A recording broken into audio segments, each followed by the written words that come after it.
Hi friends, நம்ம இப்போ உலக தமிழ் மாநாடு பற்றின ஷார்ட் நோட்ஸ் பார்க்க போகிறோம். அது எந்த ஆண்டு, எத்தனாவது மாநாடு, எந்த ஊரில் நடைபெற்றது அப்படின்னு பார்க்க போகிறோம். ஸோ இதில் வந்து ஊரும் சரி, அந்த நாடும் சரி, வருஷம் சரி, இந்த மாதிரி எப்படி வேணாலும் காம்பினேஷன்ஸில் வந்து அவங்க வந்து மேட்ச்சில் கேட்கலாம், இல்லை சூஸில் கேட்கலாம். ஸோ ஃபஸ்ட்டு மாநாடு வந்து கோலாலம்பூரில் நடந்தது, மலேசியா, 1966.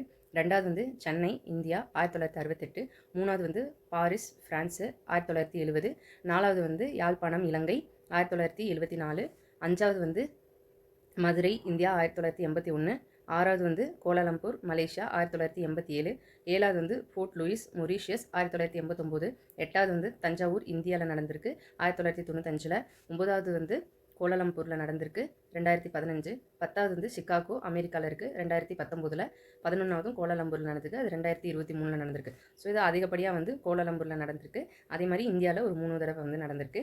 ஸோ இதை எப்படி ஞாபகம் வச்சுக்கலாம்னா, அந்த ஊர்களுடைய முதல் எழுத்தை வச்சு ஒரு இது மாதிரி வச்சுக்கலாம், வாக்கியம் மாதிரி ஞாபகம் வச்சுக்கலாம். கோயிலுக்கு சென்ற பாட்டியை யாரோ மறித்து கோலம் போட தந்தார், கோலமாவு சிந்தி கோலமானது. ஸோ உங்களுக்கு இந்த வீடியோ பிடிச்சிருந்ததுன்னா லைக் பண்ணுங்கள், ஷேர் பண்ணுங்கள், கண்டிப்பாக சப்ஸ்கிரைப் பண்ணுங்கள். தேங்க்யூ.